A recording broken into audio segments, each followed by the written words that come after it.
Thor, Zeus, Perun, Indra, different names, different cultures, yet one electrifying force. What secrets do these gods hold? Why did ancient civilizations worship them as protectors, destroyers, and harbingers of change? Today we're diving deep into the legends of every major god of thunder in mythology, an epic journey into the heart of storms, lightning bolts, and the thunderous tales that shaped our world. Are you ready to ride the storm? Zeus, king of the gods, god of thunder, lightning, and the sky, standing atop Mount Olympus, where the very air crackles with divine energy. Lightning splits the heavens, and thunder shakes the earth below. This is the domain of Zeus, king of the gods, whose power has captivated human imagination for millennia. But who is this thunderbolt-wielding deity who rules from his golden throne, and how did he rise to become the supreme ruler of the Greek pantheon? In the beginning, before Zeus's ascension, a darker power held sway over the world. Kronos, his father, ruled with an iron fist, swallowing his own children whole to prevent a prophecy that foretold his overthrow. But fate, as Greeks would learn, has a way of fulfilling itself through the most unlikely means. Born in secret within a cave on Mount Ida in Crete, the infant Zeus was hidden away by his mother Rhea, who wrapped a stone in swaddling clothes to deceive Kronos. While the Titan king believed he had consumed his youngest son, Zeus grew strong, nurtured by nymphs who fed him honey and the milk of the divine goat Amalthea. The thunderous waterfalls of the cave masked his infant cries, as if nature itself conspired to protect its future king. When Zeus came of age, his power manifested in ways that would define his reign. Armed with cunning and determination, he forced his father to regurgitate his siblings, Hestia, Demeter, Hera, Hades, and Poseidon. Thus began the Great Titanomachy, a 10-year war that would reshape the cosmos itself. Leading his rescued siblings and allies against the Titans, Zeus wielded his signature thunderbolt, forged by the Cyclopes, who joined his cause in exchange for freedom from their underground prison. The war was cataclysmic. Mountains were hurled as weapons, the seas boiled, and the sky itself seemed to burn. Zeus proved himself not just as a warrior, but as a masterful strategist, forming alliances with beings like Prometheus and Hecate. When victory finally came, Zeus did what his father could not. He established a new order based on law and justice, though tempered by his own complex nature. As ruler of Olympus, Zeus's domain became the sky, weather, law, order, and fate. His symbols, the thunderbolt, eagle, bull, and oak tree, represented different aspects of his divine power. The thunderbolt, his most famous weapon, was said to be so powerful it could shake the foundations of the earth. The eagle, his sacred animal, served as his messenger and represented his dominion over the heavens. The oak, his sacred tree, stood as a symbol of strength and endurance, its roots deep in the earth, while its branches reached toward his celestial realm. Yet Zeus was far from a perfect ruler. His reign was marked by both wisdom and folly, justice and capricious behavior. Perhaps his most famous or infamous characteristic was his numerous love affairs, which produced many heroic offspring, but also earned him the eternal ire of his wife Hera. These relationships weren't merely divine scandal. They connected the divine realm with the mortal world, creating heroes who would shape Greek mythology.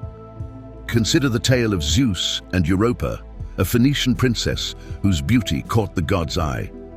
Taking the form of a majestic white bull, Zeus approached Europa as she gathered flowers by the sea. Enchanted by the gentle creature, she climbed upon its back, only to find herself carried across the waves to Crete. This story, like many involving Zeus, speaks to the god's cunning and determination, but also to the complex relationship between gods and mortals in Greek mythology.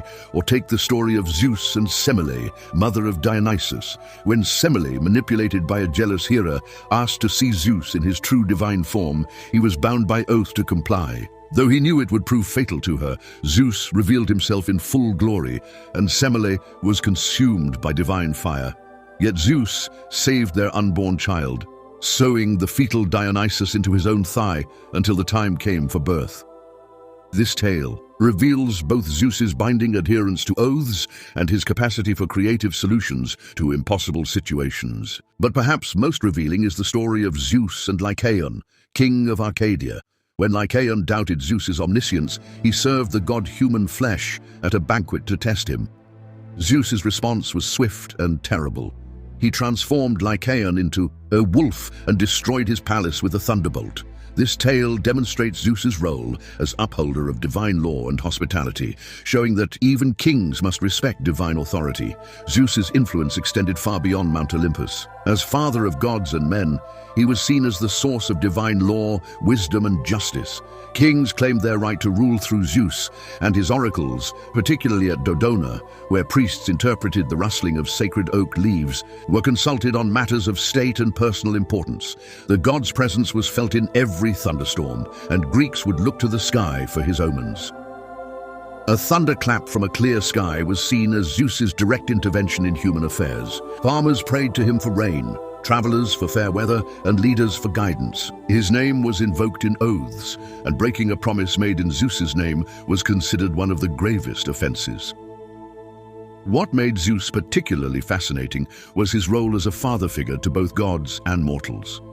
Despite his flaws, or perhaps because of them, he embodied a kind of divine patriarchy that reflected the Greeks' own social structures. He could be stern or merciful, wrathful or generous, but he was always powerful and always watching.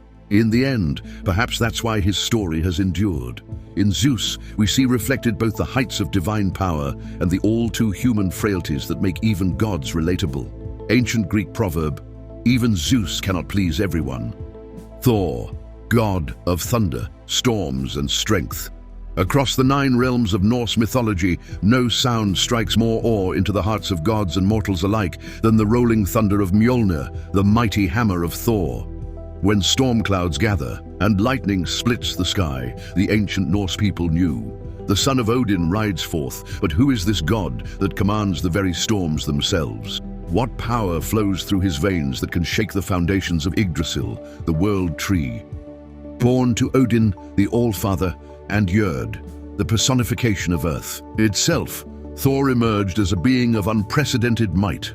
His very existence bridges the gap between the celestial and terrestrial realms, making him uniquely suited to serve as humanity's guardian against the chaotic forces that threaten the 9 worlds. Red-bearded and fierce, with eyes that flash like lightning, Thor cuts an imposing figure even among the gods. But it's not merely his physical presence that commands respect. It's his unwavering commitment to protecting the weak and maintaining order in a universe constantly threatened by chaos. The weapons and items that define Thor's power are themselves stuff of legend. Mjolnir, his hammer, was forged by the dwarf brothers Brokkr and Sindri in the heart of a dying star. This remarkable weapon, which only the worthy can lift, always returns to Thor's hand when thrown and can summon the very elements themselves. His iron gauntlets, Jerngripir, allow him to wield Mjolnir's full power, while his belt of strength, making Jörd, doubles his already formidable might. But Thor's greatest weapon has always been his heart. Unlike many of his fellow gods, Thor never sought to rule over humans through fear or manipulation. Instead, he chose to be their champion, their protector against the giants and monsters that would destroy their world. Among Thor's most famous exploits is his fishing expedition with the giant Hymir. In this tale, Thor rows out to the deepest part of the ocean, determined to prove his strength. Using an ox head as bait, he hooks none other than Jörmungandr, the world's serpent, a creature so vast it encircles all of Midgard. The battle between god and serpent shakes the 9 worlds, and though Thor nearly kills the beast with his hammer, Hymir, frightened by the prospect of the world's end, cuts the line, allowing Jörmungandr to escape. This tale showcases not only Thor's tremendous strength, but also his role in maintaining cosmic balance. While he could have potentially slain the world serpent that day, doing so would have triggered Ragnarok prematurely. Sometimes, even the mightiest must show restraint. Another legendary tale involves Thor's journey to the land of giants disguised as the goddess Freyja. The giant king Thrym had stolen Mjolnir and demanded Freyja's hand in marriage in exchange for its return. Thor, swallowing his pride for the greater good, dons a bridal dress and attends the wedding feast. When Thrym places Mjolnir in his bride's lap as part of the ceremony, Thor reveals himself and unleashes his fury, slaying Thrym and all his giant kin who had dared to steal from the gods. This story reveals Thor's complexity. While he's known for his straightforward nature and preference for direct action, he's willing to use cunning when necessary. It also demonstrates his dedication, the duty, enduring personal embarrassment to retrieve the weapon necessary for Asgard's protection. Perhaps most telling is Thor's role in Ragnarok, the twilight of the gods. In this prophesied final battle, Thor faces his old enemy Jormungandr once again. This time, he succeeds in slaying the world serpent, but at a terrible cost. The serpent's venom proves fatal, and Thor manages to walk only 9 steps before falling. Even in death, Thor embodies the warrior's ideal, victory achieved through sacrifice.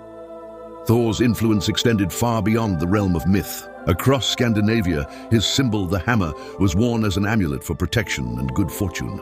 Thursday, Thor's Day, bears his name in Germanic languages, a testament to his enduring importance. Farmers prayed to him for rain and good harvests, while warriors sought his blessing before battle. But Thor's relevance wasn't limited to ancient times. His attributes of courage, strength, and protection of the weak continue to resonate today. In an age of environmental crisis, his connection to nature and weather feels particularly poignant. His role as a protector of order against chaos speaks to our modern struggles with uncertainty and change. Archaeological evidence suggests Thor may have been even more widely worshipped than Odin among the common people. While Odin was the god of nobility and poets, Thor represented the everyday person's ideal, straightforward, honest, and reliable. He was the god who would fight alongside you, share your mead, and defend your home. The myths of Thor teach us that true strength lies, not just in the ability to strike down enemies, but in the wisdom to know when to hold back, the humility to do what must be done regardless of personal pride, and the courage to sacrifice oneself for the greater good. Ancient Norse poem, through storm and strife, through wind and rain, Thor's hammer strikes then strikes again, guardian of gods and mortal kind, in him both strength and heart combined. What lessons can we learn from this mighty god who chose to be a protector rather than a ruler? Perhaps Thor's greatest legacy is the reminder that true power lies not in domination, but in the choice to use our strength in service of others. Hindu mythology. High in the celestial realm of Svarga, thunder rolls across diamond-studded clouds as a mighty figure raises his vajra, a lightning bolt forged from the bones of a great sage. This is Indra, king of the Devas, whose 1,000 eyes pierce through the cosmic darkness, watching over both gods and mortals alike. The earliest Sanskrit texts speak of Indra's birth in terms both mysterious and magnificent. Some say he emerged fully formed from his mother Aditi's side, shattering her flesh with lightning as he came into being. Others tell of how he grew so large in his mother's womb that he refused to exit through ordinary means, instead bursting forth from her flank, foreshadowing his later reputation for defying natural order. But what truly set Indra apart was not his birth, but his insatiable appetite for the Soma, the divine elixir of immortality. The Rig Veda describes how he would drink entire lakes of Soma before battle, his already immense frame swelling to fill the sky itself. This extraordinary consumption gave him the strength to perform his most famous deed, the slaying of Vritra, the great serpent of drought. Don't forget to give this video a like, share it with others who love diving into ancient stories, and subscribe to the channel for more captivating myths and legends. Hit the bell icon so you never miss an update. When Indra first ascended to leadership of the Devas, he found the world in crisis. Vritra, a mighty dragon, formed from mountains and clouds, had swallowed all the world's waters, leaving the earth parched and dying. The demon's scales were harder than diamond, and his coils wrapped around the cosmic mountains themselves. Lesser gods had tried and failed to defeat him, their weapons shattering against his armored hide. Indra knew that ordinary weapons would not suffice against such a foe. He turned to Tvastor, the divine craftsman who forged the Vajra, a lightning bolt of unimaginable power made from the bones of the sage Dadichi, who willingly gave his life to create a weapon that could save the world. Armed with the Vajra and strengthened by Soma, Indra rode his white elephant Airavata into battle. The fight between god and demon shook the foundations of reality. Vritra's roar made mountains crumble, while Indra's lightning illuminated all. 3 worlds. They battled for days, neither able to gain the upper hand. Finally, Indra spotted a weakness, a single moment when Vritra opened his mouth to unleash his poisonous breath. In that instant, Indra hurled his Vajra, splitting the demon from jaw to tail. As Vritra's massive form fell, the waters he had hoarded burst forth, cascading down to earth in great torrents that became the world's rivers and oceans. From that day forward, Indra became known as Vrtrahan, slayer of Vritra, and his position as king of the gods was secured. Yet power brought its own challenges. According to legend, Indra's famous 1,000 eyes came not from divine birth but from a curse. Consumed by desire for Ahalya, the beautiful wife of sage Gautama, Indra disguised himself as her husband to seduce her. When Gautama discovered the deception, he cursed Indra's body to be covered with 1,000 marks of shame. Through divine intervention, these marks were transformed into eyes, a reminder that great power must be matched with great wisdom and restraint. These eyes would serve him well in his role as divine king. From his throne in Svarga, Indra presides over the court of the gods, dispensing justice and maintaining cosmic order. His palace, crafted by the divine architect Vishvakarma, is said to shift with the seasons. Cool crystal in summer, warm gold in winter. Here he entertains both gods and worthy mortals, while his wife Shachi, also known as Indrani, serves as the perfect divine queen. As Lord of Storm and Rain, Indra's primary duty is maintaining the world's weather patterns. The Vedas describe him riding his cloud elephant across the sky, directing the life-giving monsoon rains to nourish the earth below. His bow is the rainbow, his arrows lightning bolts, and the thunder his war drum. When drought threatens, farmers still invoke his name, remembering his ancient victory over Vritra. But Indra is more than just a weather deity. As god of war, he is the patron of warriors and kings. Ancient Hindu rulers would perform elaborate rituals in his honor, seeking his blessing before battle. His Vajra became a symbol of royal authority, represented in scepters and emblems throughout South and Southeast Asia. Perhaps the most profound of Indra's stories is his encounter with Krishna, an avatar of Vishnu. When Indra became angry that the people of Vrindavan had stopped worshipping him, he sent devastating rains to destroy their village. But Krishna simply lifted Mount Govardhan with his little finger, using it as an umbrella to shelter the villagers for 7 days and 7 nights. This humbling experience taught Indra an important lesson about the temporary nature of power and the danger of pride. It marked a turning point in Hindu mythology, symbolizing the transition from the older Vedic religions to newer forms of devotion. Though Indra remained king of the gods, he learned to rule with greater wisdom and humility. Today, Indra's influence can be seen throughout Asian culture. In Hindu temples, he occupies the eastern direction, guardian of the rising sun. Buddhist texts speak of him as Sakra, a powerful deity who serves as a protector of the Buddha's teachings. In Southeast Asian art, his image adorns ancient temples from Cambodia to Indonesia. Even in our modern world, Indra's themes resonate. His struggle with power and responsibility, his journey from warrior to wise king, and his ultimate lesson in humility speak to universal human experiences. As the Rig Veda says, "In the beginning Indra was the world's great ruler, king of all that moves and breathes. To win the sun and waters, slay the dragon, he did what no other being could. I am the wind that blows. I am the thunder that roars. I am the lightning that strikes. I am the rain that nourishes all beings. I am Indra, and my power knows no bounds." Perun, god of thunder and lightning. In the ancient cosmology of the storm-born people in ancient Korea, Perun emerged from the collision of two primordial energies, the cold, unyielding stone of the mountain peaks and the wild, untamed spirit of the wind. He was not born, but forged, hammered into existence by the fundamental forces of the universe. Legend speaks of a time when the world was young and chaotic, when the boundaries between elements were fluid and undefined. The first thunderstorm was Perun's first breath, a cataclysmic moment that separated the heavens from the earth, establishing order through magnificent violence. Unlike other gods who were gentle or contemplative, Perun represented pure, unbridled energy. He was the embodiment of transformation, capable of nurturing life through rain and destroying entire civilizations with a single devastating strike. Perun's power transcended mere meteorological control. His lightning was not just a weapon, but a language, a complex communication of cosmic intentions. Each thunderbolt carried messages, some of destruction, others of renewal. Warriors would interpret the patterns of his lightning strikes as divine. Prophecies, reading the intricate designs left scorched upon the earth. His physical representation was equally compelling. Depicted with skin the color of storm clouds, eyes that flickered like electrical discharges, and hair that seemed woven from lightning itself, Perun was both terrifying and mesmerizing.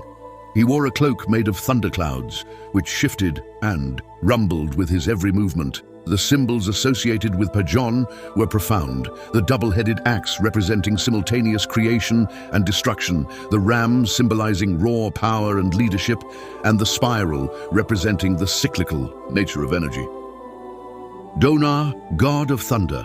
Donar, the mighty Germanic god who commands the storms, protects the people, and guards the sacred oak forests of ancient Germania. Long before the Vikings sailed their longships and before Norse mythology captured the imagination of the world, the early Germanic tribes whispered stories of a powerful deity whose strength could split the heavens. Donar was not just a god.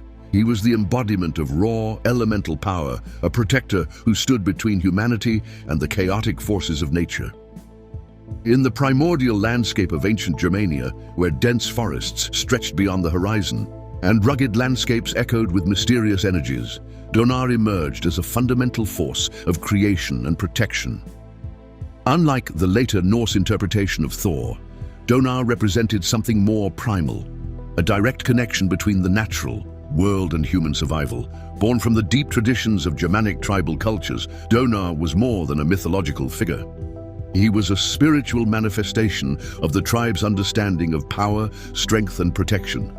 The Germanic people saw in him not just a distant deity, but a close guardian who walked among them, whose presence could be felt in every thunderclap and seen in every lightning strike. Donar wielded an immense hammer, a symbol of his incredible might and divine authority.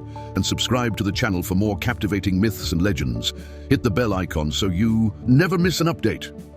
This wasn't just a weapon, it was an instrument of creation and destruction. Where Donar swung his hammer, thunderbolts would streak across the sky. Fertile rains would nourish the earth, and protection would spread across the lands like a powerful, invisible shield. The oak tree was sacred to Donar, representing strength, endurance, and connection to the earth. These mighty trees, with their deep roots and towering presence, mirrored the god's own nature: immovable, powerful, life-giving. Germanic tribes would gather in oak groves to perform rituals, seeking Donar's blessing and protection. His domain extended far beyond mere meteorological phenomena. Donar represented fertility, agricultural abundance, and the delicate balance between human communities and the natural world. He was a god of the common people, understanding their struggles and standing ready to defend them against both natural and supernatural threats. Perun, Slavic pantheon. In the ancient forests of the Slavic lands, where mighty oaks pierce the heavens and storm clouds gather in terrifying majesty, there dwells a force of nature so powerful that the very mention of his name once made warriors tremble and kings bow their heads. This is the tale of Perun, the thunderer, master of the stormy skies, and supreme deity of the Slavic pantheon. Picture, if you will, a massive warrior, his silver beard flowing like storm clouds, wielding an axe that splits the sky itself. In one hand, he holds arrows of lightning, in the other the power to shake the very foundations of the earth. This is no mere myth, but the living embodiment of nature's fury and justice that our Slavic ancestors both feared and revered. Before Christianity spread across Eastern Europe, Perun stood as the supreme deity of the Slavic pantheon. His name itself carries power, derived from the Proto-Slavic word peri, meaning to strike. He was the striker, the one who brings forth lightning, the defender of cosmic order against chaos. Born from ancient Indo-European religious traditions, Perun shared similarities with other thunder gods like Thor and Indra, yet developed his unique character among the Slavic peoples. In their cosmology, he resided atop the world tree, a mighty oak that connected the heavens, earth, and underworld. From this celestial throne, he maintained cosmic order and protected the mortal realm from forces of chaos. Perun's realm was the heavens, but his influence touched every aspect of Slavic life. As master of the sky, he commanded not just thunder and lightning, but all atmospheric phenomena. The oak tree was his sacred symbol, its deep roots and towering height representing the connection between earth and sky. When lightning struck an oak, it was seen as Perun's direct manifestation in the mortal world. His weapons were as diverse as they were deadly. While Thor had his hammer, Perun wielded multiple instruments of power, a mighty axe, arrows of lightning, and golden apples that could summon storms. In some tales, he rode across the sky in a chariot pulled by a mighty stallion, its hooves creating thunder, while lightning flashed from its nostrils. But Perun was far more than just a weather deity. As a war god, he protected warriors and blessed their weapons. Armies would pray to him before battle, and oaths sworn in his name were considered absolutely binding. To break such an oath meant facing his divine wrath, a fate few dared risk. His role as a fertility god might seem at odds with his warrior aspect, but to the ancient Slavs it made perfect sense. The same lightning that could destroy could also bring life-giving rain. The same strength that won battles could protect crops and ensure bountiful harvests. Perhaps the most famous myth of Perun tells of his eternal conflict with Veles, the god of the underworld. This wasn't merely a battle between good and evil, but a cosmic drama that explained the changing of seasons and the cycle of life itself. Each year, Veles, often taking the form of a dragon or serpent, would steal the cattle of Perun, representing the sun, rain, or fertility, and hide them in his underworld realm. Perun would pursue him, their battle manifesting as terrible storms. Lightning would flash as Perun's weapons struck at Veles. Thunder would roll as they fought across the sky, and rain would fall as Veles was driven back to his domain. This cosmic chase would end with Perun's triumph, releasing the stolen cattle, bringing back spring rains and summer fertility to the world. But the cycle would begin anew each year, maintaining the balance of nature itself. Another significant myth tells of Perun's marriage to Mokosh, the earth goddess. Their union represented the sacred marriage of sky and earth, bringing fertility to the land. When Perun's lightning struck the earth, it was seen as their divine coupling, bringing forth life and abundance. In spring festivals, these sacred marriages would be reenacted by mortal couples, ensuring fertility for the coming year. The thunder god's blessing was considered essential for both human marriages and agricultural success. As an old Slavic proverb says, "When thunder roars, the wicked tremble, but the just stand firm." Uranus, god of thunder and the sky, the Celtic god of thunder, riding his celestial chariot across the storm-racked heavens. What force could command such terrifying respect from the fierce Celtic warriors, who feared nothing under the sun? What deity could make the very skies tremble at his presence? The answer lies in the ancient chronicles of the Celtic peoples, where Tyrannus stands as one of the most formidable figures in their rich pantheon. His name itself carries the weight of his power, derived from the Celtic word taran, meaning thunder, a sound that became synonymous with divine presence across the Celtic world. From the misty hills of Gaul to the windswept shores of Britain, his worship spread like wildfire among the Celtic tribes, each adding their own stories to his legend. Born in the primordial age when gods walked freely among mortals, Tyrannus emerged as a celestial force that bridged the gap between earth and sky.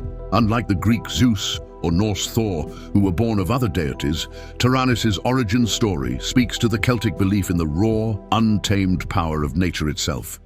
He wasn't merely born, he manifested from the first great storm that swept across the Celtic lands when lightning first kissed the earth and thunder first shook the mountains.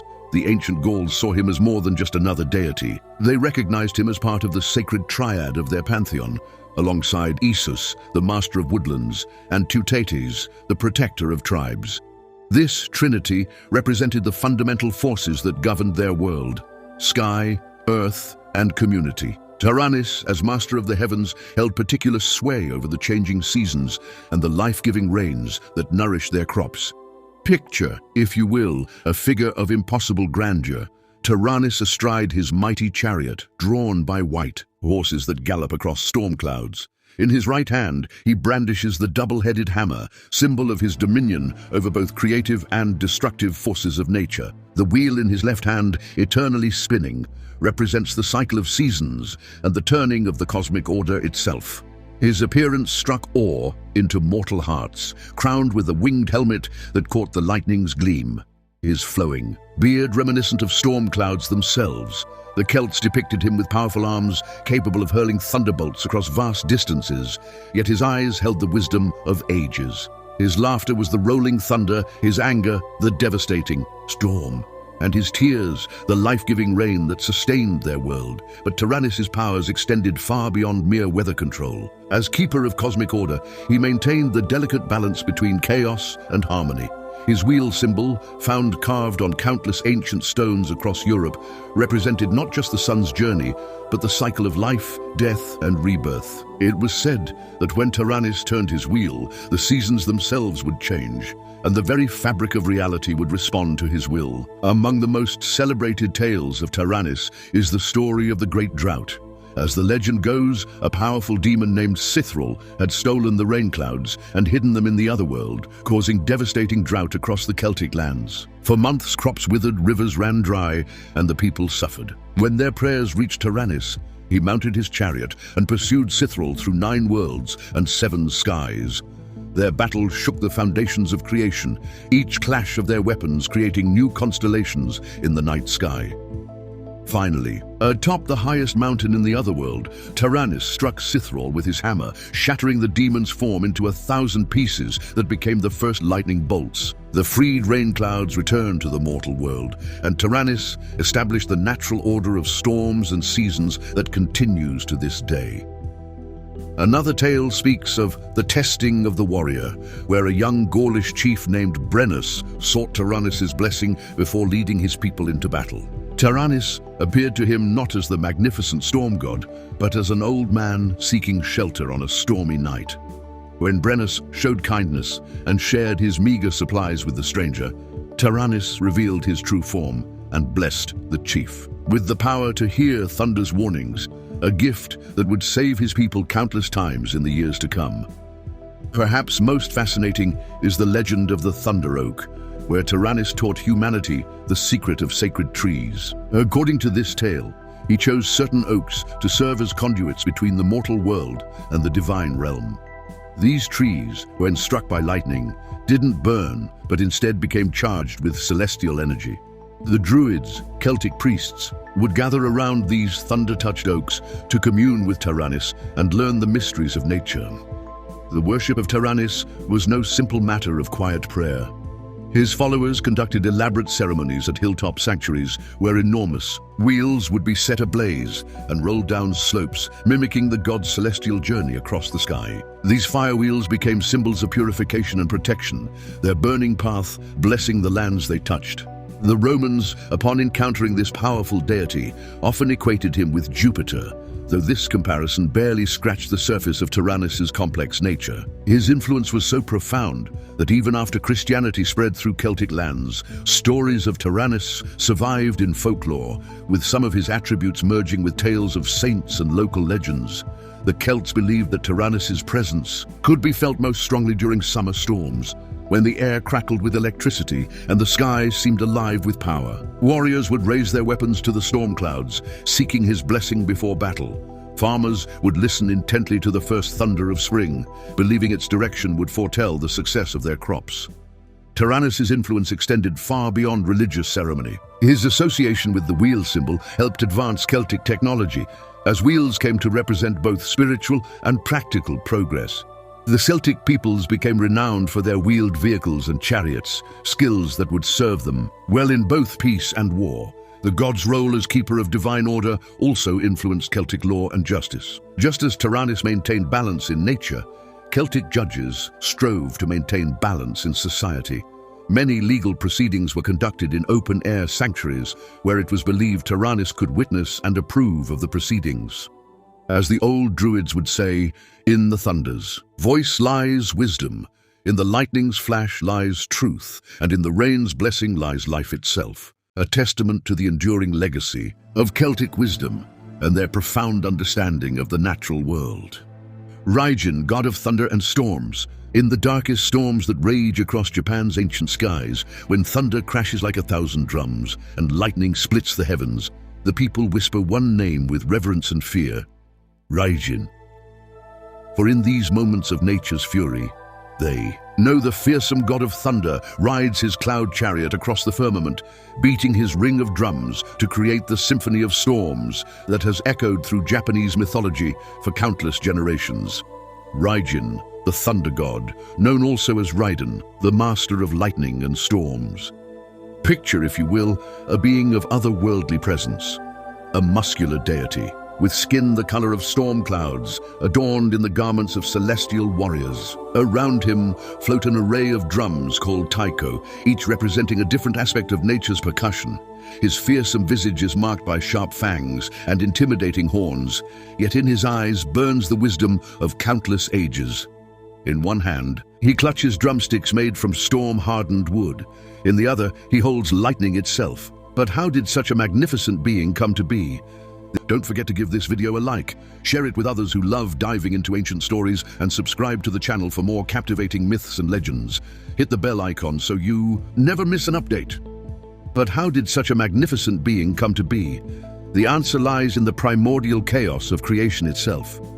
According to ancient Shinto texts, Raijin's origin is intertwined with the birth of Japan, when the divine siblings Izanagi and Izanami churned the primordial ocean with their celestial spear.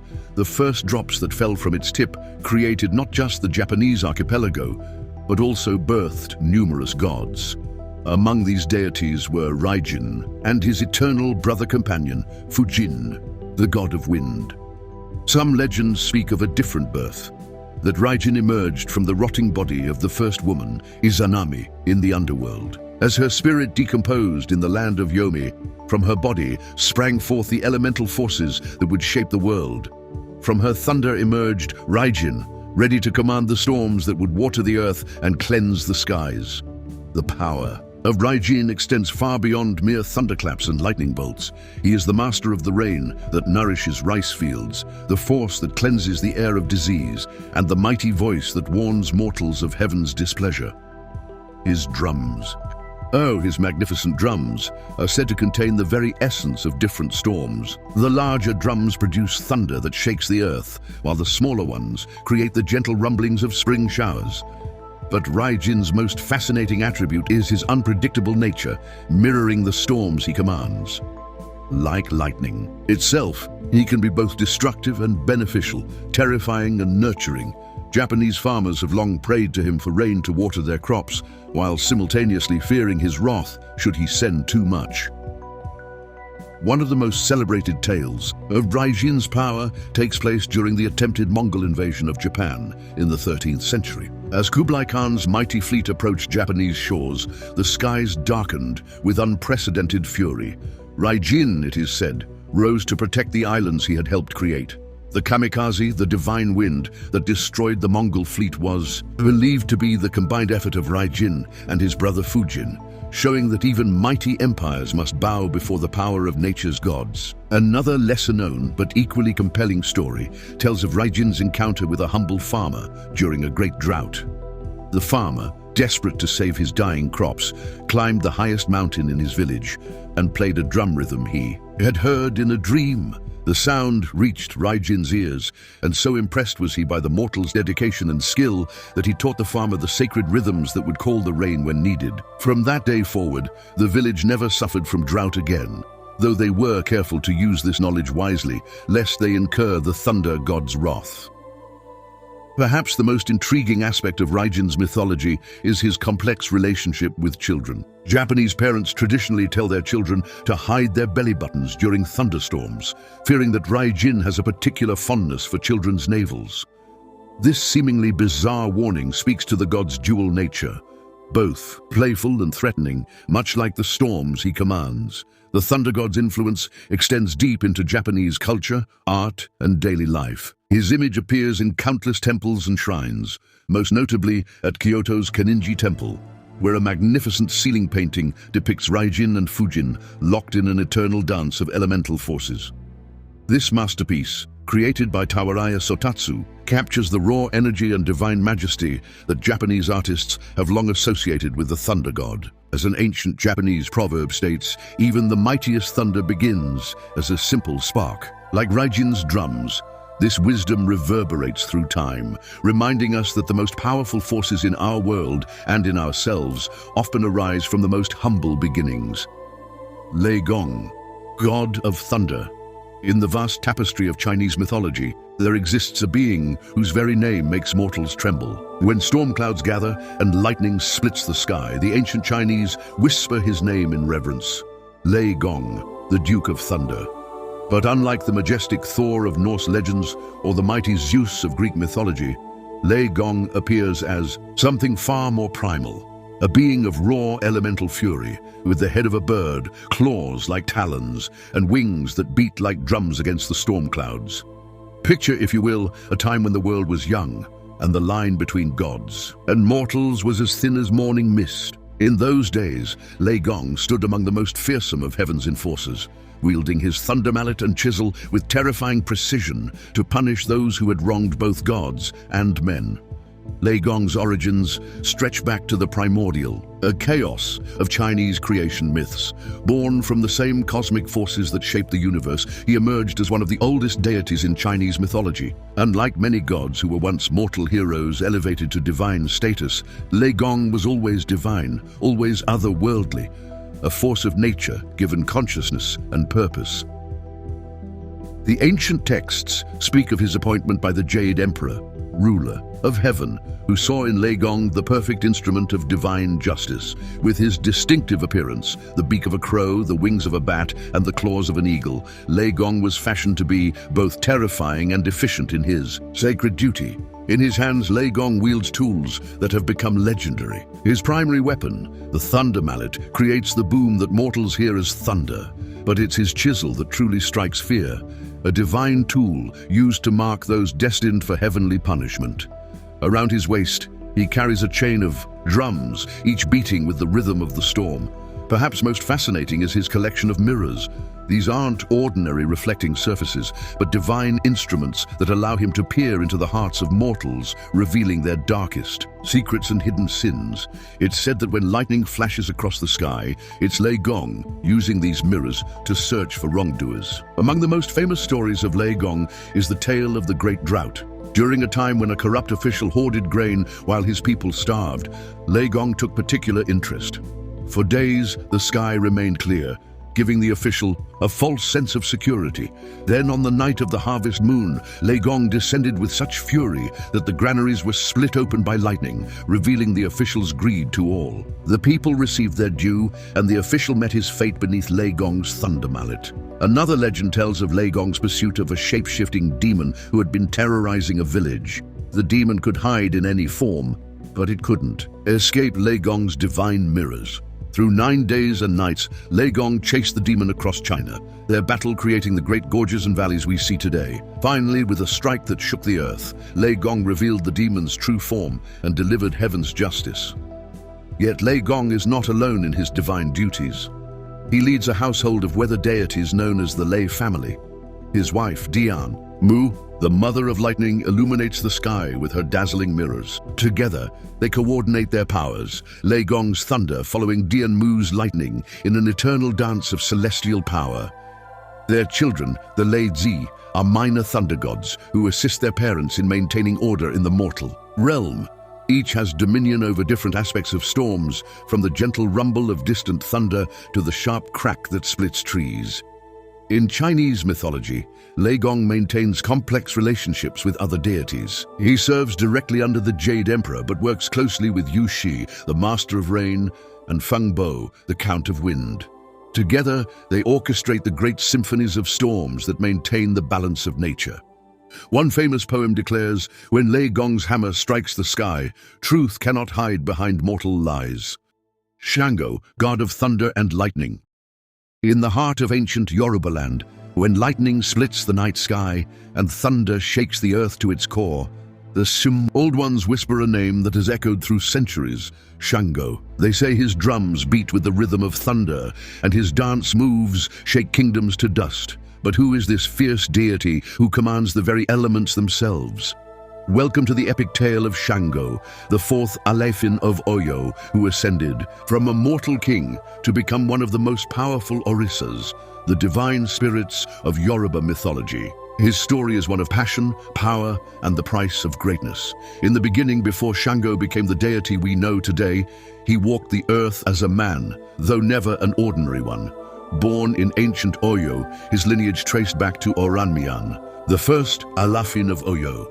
Even as a young prince, Shango possessed a presence that commanded attention. His voice carried like rolling thunder across the kingdom, and his eyes sparked with an intensity that made even the bravest warriors look away. The path to power, however, was not straightforward for Shango. As the youngest of several brothers, he wasn't the natural heir to the throne, but what he lacked in birthright, he made up for in charisma and determination. The people of Oyo were drawn to his magnetic personality, his skill as a warrior, and his mastery of fire and mystical arts. When Shango finally ascended to become the fourth Alafin of Oyo, his reign marked the beginning of an era that would be remembered for centuries. He ruled from a palace of brass, where the walls gleamed like captured lightning, and the floors trembled with the constant beat of sacred drums. His court was unlike any other, filled with powerful priests, warriors, and 3 wives who would become legends in their own right, Oba, Oshun, and Oya. But it was his mastery over the elements that truly set Shango apart. They say he could summon lightning with a swing of his double-headed axe, the Oshu, and his very breath could kindle fires that would burn for days. When he spoke, thunder answered, and when he danced, the earth itself moved to his rhythm. Yet, power, as it often does, came with a price. One of the most famous tales of Shango's reign tells of a tragic demonstration of his abilities that went terribly wrong. In his desire to prove his divine power, Shango attempted to summon lightning to strike his enemies while sparing his followers. But the lightning, wild and untamable even for him, struck indiscriminately, killing both friend and foe alike. The weight of this tragedy bore heavily on Shango's conscience. Some versions of the tale say he exiled himself in shame, while others claim he died by suicide, unable to bear the burden of his actions. But death was not the end for Shango. It was merely a transformation. As his spirit left the mortal realm, he ascended to become an Orisa, more powerful in death than he had ever been in life. In this divine form, Shango's influence only grew stronger. He became the patron deity of warriors, drummers, and dancers. His symbols, the double-headed axe, the ram, and the number 6, became sacred throughout Yoruba land. His followers would paint their houses and temples in red and white, his sacred colors, and wear beaded necklaces in the same hues to show their devotion. Perhaps the most fascinating aspect of Shango's mythology is his complex relationship with his 3 wives, each a powerful deity in her own right. Oba, the first wife, represented the turbulent Oba River and was known for her fierce loyalty. Oshun, goddess of fresh waters, brought love and fertility to the marriage. But it was Oya, goddess of wind and storms, who matched Shango's tempestuous nature most closely. Together, they were said to create the most magnificent storms, with Oya's winds driving Shango's thunder and lightning across the sky. The praise names of Shango speak volumes about his character. Obakoso, the king did not hang. Obajuba Ara, the king, the sender of thunder, and Oluso Omo, the guardian of children. Each title reveals a different facet of his complex nature: warrior, protector, judge, and father figure to his people. In one of the most celebrated myths about Shango, he demonstrates his role as the divine arbiter of justice. 2 brothers came before him, each claiming ownership of the same piece of land. Shango, in his wisdom, did not simply make an arbitrary decision. Instead, he commanded each brother to spend a night on the disputed land. During the night, he sent lightning to illuminate the truth.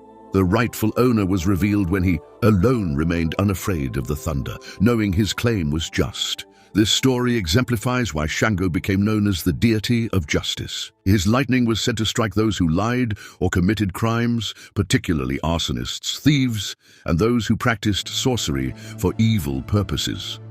Even today, in parts of West Africa, when lightning strikes a building or a person, some believe it to be Shango's judgment. The legacy of Shango extends far beyond the borders of ancient Yoruba land. His worship spread across the Atlantic with the African diaspora, taking root in new forms in the Caribbean, Brazil, and other parts of the Americas. In Cuba, he became known as Shango, in Brazil, Zango, but everywhere, his essential nature remained the same, the powerful deity of thunder, lightning, and fire, the dispenser of divine justice. As an ancient Yoruba proverb says, When the thunder speaks, the wise listen. In Shango's thunder, we hear the timeless voice of justice, power, and divine authority, rolling across the centuries to remind us of the thin line between the mortal and the divine. Tlaloc, god of rain, thunder, and fertility, in the heart of ancient Mesoamerica, where mighty pyramids pierce the clouds and sacred waters nourish the earth, there dwells a deity whose very name commands both reverence and fear. Tlaloc, he who makes things grow, he who brings the life-giving rains, and he whose thunder shakes the foundations of the world itself. Born from the primal waters of creation, Tlaloc emerged as one of the four sons of the primordial couple, Ometecuhtli and Ometecuhtli. His domain was the third heaven of the 13 celestial levels, Tlalocan, a paradise of eternal spring, where the souls of those who died by water would find their eternal rest. The very name Tlaloc speaks to his essence, derived from the Nahuatl words Tlali, earth, and Octli, nectar. He is literally he who is made of earth. Yet this earthen deity commanded the waters of the sky, creating a perfect symbiosis between heaven and earth that would sustain all life. Picture, if you will, the magnificent realm of Tlalocan. Here, in this ethereal paradise, endless fields of corn grow tall under perpetual spring rains. The air is thick with the perfume of flowering trees, and crystal-clear streams bubble with waters sweet as honey. This is where Tlaloc holds court, with his helpers, the Tlaloques, small spirits of rain and thunder who carry water jugs to the four corners of the earth. But Tlaloc's power extends far beyond this heavenly realm. His visage is unmistakable, goggled eyes rimmed with serpents, fanged teeth made from lightning, and skin the color of rain-heavy clouds. In his right hand, he wields the thunderbolt, and in his left, he carries the sacred rain stick that summons the storms. His marriage to Calcutliku, goddess of rivers and streams, completed his dominion over all forms of water. Together they ensured the cycle of life continued, from the rain that fell from heaven to the springs that bubbled up from the earth. Yet Tlaloc's nature was as changeable as the weather he commanded. While he could bring the gentle rains that made crops flourish, he could also unleash devastating floods and searing drought. His rain could be either pure water or a corrupting force that brought disease and destruction. The Aztecs believed that those struck by lightning were specially chosen by Tlaloc, their souls destined for the paradisiacal Tlalocan. Haikili, god of thunder, before the first human foot touched Hawaiian soil, before the great migration across the endless Pacific, Haikili emerged from the primordial chaos alongside the ancient gods. Born in the realm of Po, the great darkness, he arose as one of the 4,000 lesser Akua, divine beings who served the greater gods. Yet Haikili's power set him apart, earning him a place among the most respected deities in Hawaiian mythology. Unlike his Norse counterpart Thor or the Greek Zeus, Haikili's dominion over thunder came not from inheritance or conquest, but from his deep connection to Cain, the creator god. As Cain's voice echoed through the heavens, it was Haikili who gave it form and substance, transforming divine whispers into rolling thunder that would forever remind humanity of the god's presence. The ancient kahuna, Hawaiian priests, tell us that Haikili made his home in the towering clouds that crown Mauna Kea. From this celestial palace, he watched over the islands, his presence felt in every storm that blessed the land with rain or warned of divine displeasure. In Hawaiian tradition, Haikili's power manifests in ways both subtle and spectacular. His primary weapon is not a hammer or a bolt, but his voice, a sound so profound it can shake mountains and still the waves of the mighty Pacific. The locals say that when Haikili speaks, even the bravest warriors fall to their knees, for his voice carries not just sound, but mana, divine power that courses through all things. Yet it is his control over lightning that truly sets him apart. Unlike other thunder gods who use lightning as a weapon, Haikili sees it as a tool for illumination. Each flash serves as his eyes, allowing him to witness the deeds of mortals and immortals alike. The ancient Hawaiians believed that lightning strikes were Haikili's way of marking sacred spaces or warning of taboo violations, causes. Perhaps most touching is the love story of the thunder, which tells of Haikili's affection for a mortal woman named Lani. Drawn to her beautiful chants during storms, he would visit her in the form of gentle rainfall, their love story told in the harmony of soft thunder and sweet song. But when evil spirits threatened her village, Haikili revealed his true form, unleashing a storm that drove the darkness away forever. Their tale is still celebrated during the first thunder of spring, when lovers exchange promises beneath the rumbling sky. Haikili's influence extends far beyond mythology into the practical and spiritual lives of the Hawaiian people. Tarhun, god of thunder and storms. In the ancient lands where the Hittite Empire once stood, storms were more than mere weather. They were divine manifestations of power. When lightning split the sky and thunder shook the earth, the people knew Tarhun, the storm god, was riding his celestial chariot across the heavens.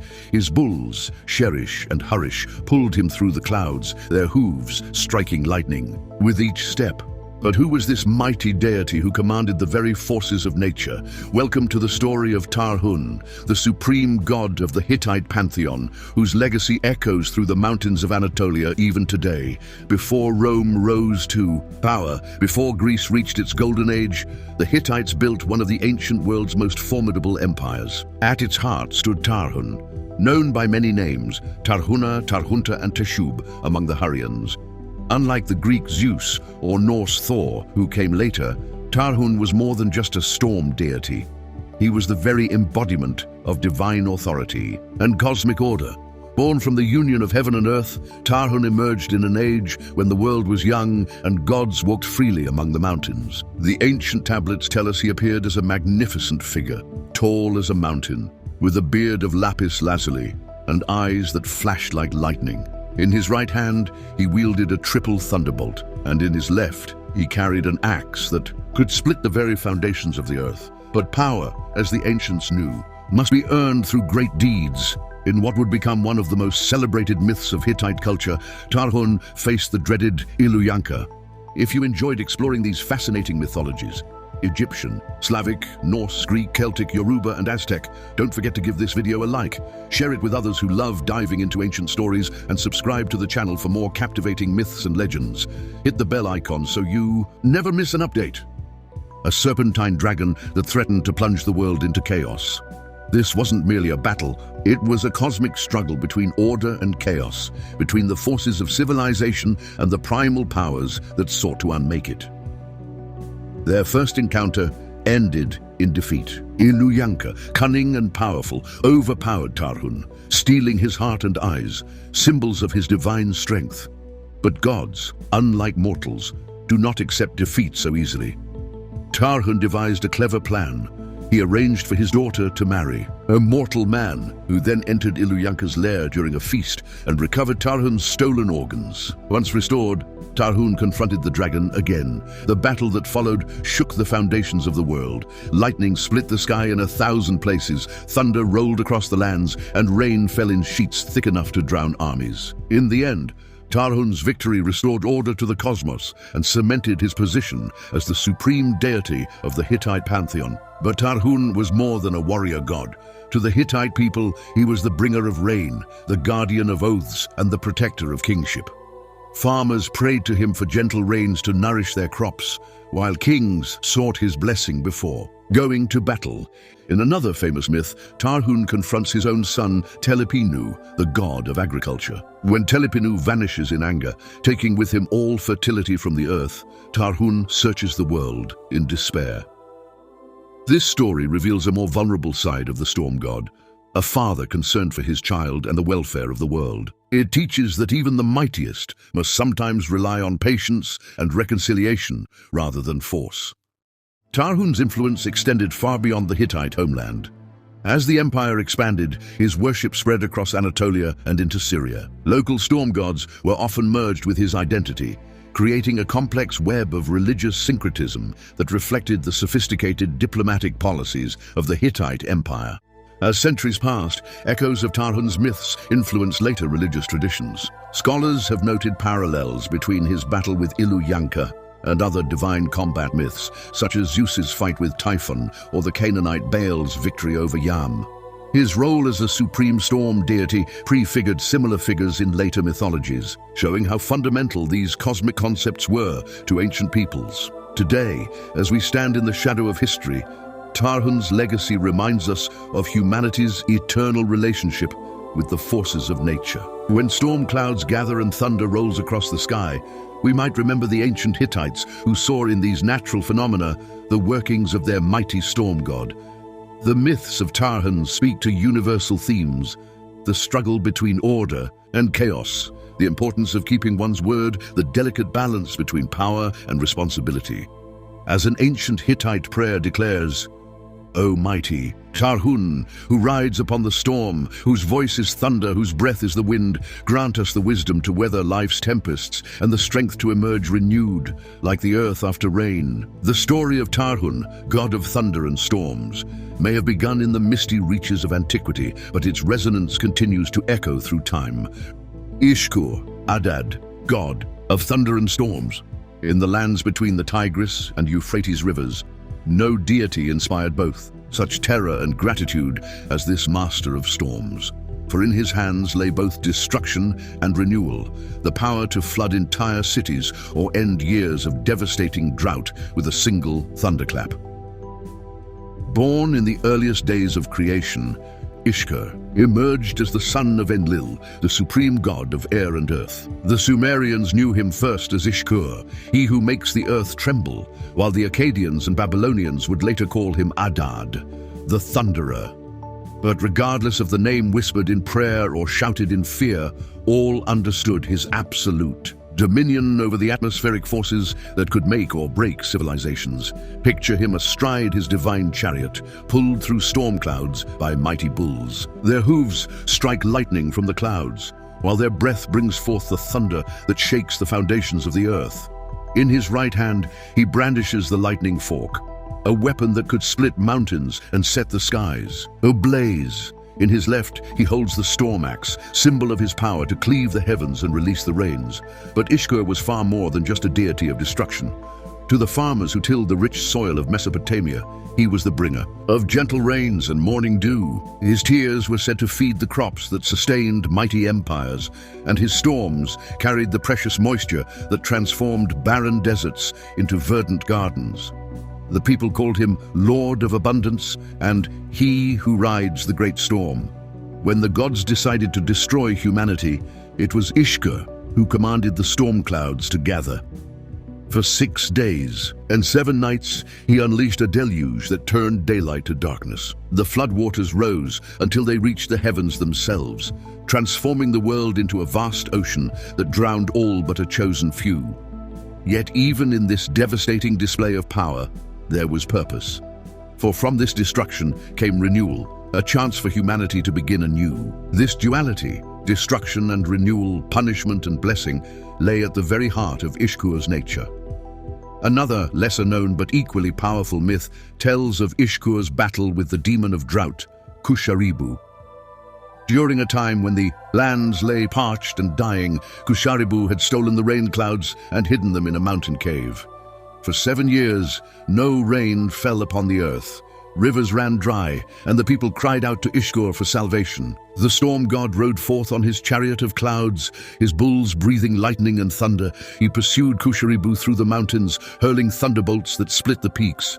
Their battle raged for 7 days and 7 nights, until at last, Ishkur's storm axe struck true. The demon was destroyed, the clouds released, and life-giving rain returned to the waiting earth. In the city of Karkar, priests maintained a great temple dedicated to Ishkur, where they performed elaborate rituals to ensure his favor. During times of drought, they would burn cedar incense and pour out libations of pure water, while in times of flooding, they would offer prayers of appeasement. The temple's most sacred chamber housed a statue of the god, carved from precious lapis lazuli, with eyes of gleaming gold that were said to flash like lightning when the god took possession of his image. The worship of Ishkur spread far beyond Mesopotamia's borders. In Syria, he was known as Hadad, in Canaan as Baal, and his influence can be seen in storm gods across the ancient world. From the Hittites to the Hurrians, from the mountains of Anatolia to the shores of the Mediterranean, people built temples and offered sacrifices to ensure his blessing. Archaeological evidence has revealed the depth of his influence on ancient society. Clay tablets from Nippur speak of his 50 divine powers, including the ability to make the heavens tremble and fill the rivers with rushing waters. cylinder. Seals show him standing triumphant atop his bull, while temple hymns praise him as the canal inspector of heaven and earth. But perhaps most telling are the everyday prayers of common people found scratched on humble clay tablets, farmers beseeching him for gentle rains, travelers asking for clear skies, and mothers seeking protection from violent storms. These simple devotions reveal how deeply Ishkur was woven into the fabric of ancient life. His symbols, the lightning fork, the storm axe, and the divine bull, became powerful talismans of protection. Merchants would carry small amulets, bearing his image for safe passage through storms, while farmers would place clay bulls in their fields to ensure fertile rains. In times of drought, entire communities would process through the streets carrying his symbols, their voices raised in songs of supplication. As we look back across the millennia, the enduring power of Ishkur's myth speaks to humanity's eternal relationship with the forces of nature. In an age of satellite weather forecasts and climate science, we might think ourselves beyond the need for storm gods. Yet when thunder shakes our windows and lightning splits the sky, who hasn't felt that primordial awe that our ancestors knew so well? An ancient Sumerian proverb warns, when Ishkur roars in the storm, wise men bow their heads. Perhaps there is wisdom still in this ancient understanding, that we are not masters of the natural world, but part of it, that the forces that bring both destruction and renewal deserve our respect and, yes, perhaps even our reverence. As the rain falls and thunder echoes across the centuries, Ishkur reminds us of our place in the great cycle of nature. In the words of an ancient Babylonian hymn, Lord of the abundant rains, your thunder is the voice of life itself. In storm and silence, in flood and drought, yours is the power that renews the earth. And there you have it, the gods of thunder, connected by power, awe, and mystery. From Thor's hammer that defends Asgard, to Zeus's lightning bolts that rule Olympus, to Indra's storms that bring life and destruction. These deities are more than just figures of myth. They represent humanity's respect, fear, and fascination with the forces of nature. Why did ancient civilizations worship them? Because thunder is primal, untamed, a reminder of both chaos and protection. It's the sound of the Almighty's power. So whether it's Thor, Zeus, Perun, or Indra, the gods of thunder show us that no matter where we come from, the storms in the sky will always inspire stories that endure the test of time. Thanks for watching.